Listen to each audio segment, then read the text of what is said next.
In Calculus 1, the little power rule is one of the more basic rules for finding a derivative.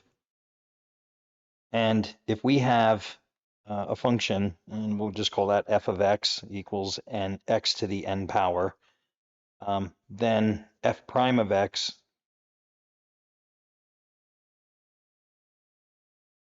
would equal n times x to the n minus 1 power. So let's look at a few examples here. So let's have a function of x is going to be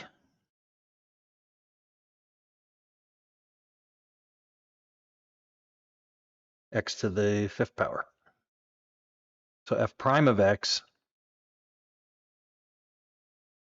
I would bring the 5 to the front times x, and I would reduce the power by 1. Super simple.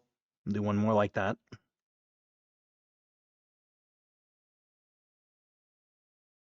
If I have x to the 7th, f prime of x, I bring the 7 to the front, x, and then I reduce the power by 1.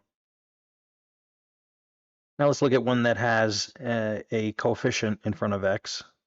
So f of x is going to be 2x to the 4th power. So f prime of x, I bring the exponent to the front, I multiply by 2, x, and I reduce the power by 1. So this one, it's 4 times 2 is 8x to the 3rd power.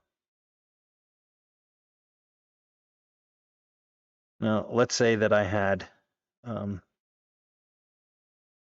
to the 3rd plus 4x to the 4th. Well, when I do this, I'm actually going to treat it as two separate problems, and I just link them together. So I have f prime of x. So for the first part, I bring the 3 to the front times 2x, and I reduce the power by 1, plus, and then the same thing here, I bring the exponent to the front times 4x, and I reduce the power by 1.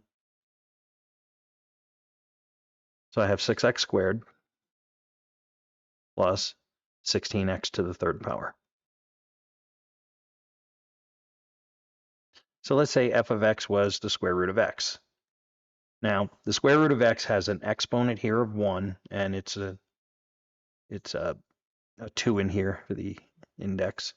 So this is the same as f of x to the x to 1/2 power. So f prime of x in this case, I bring the exponent to the front times x, and I reduce the power by 1. Now this is a fractional exponent, so instead of doing -1, I have to have common denominators, so I would actually put 2 over 2. And when I simplify this, I would have 1/2 in the front, x, and then this would become the -1/2 power.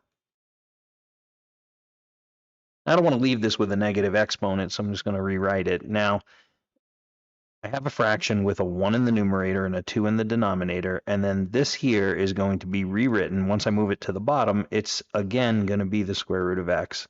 The 1 is here, the 2 is here, but we don't necessarily have to write that. So this is the final answer. So this time, f of x, let's try something a little uglier. So we'll do the 7th root of x to the 5th.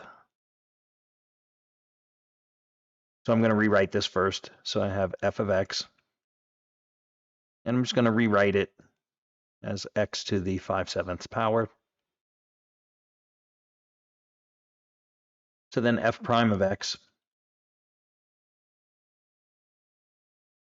I'm going to bring the exponent to the front times x, and then my exponent is 5/7, so I have to reduce the power by 1. So I'm going to subtract 7 over 7. So this is going to give me 5/7 x, and when I reduce this, it's going to be -2 over 7. So now I want to rewrite this. There's a 5 in the numerator. There's a 7 in the denominator, and I'm going to move this whole thing to the bottom. So there's the radical, there's the x. The 2 goes to this side over here, and it's the 7th root. And this is our final answer here.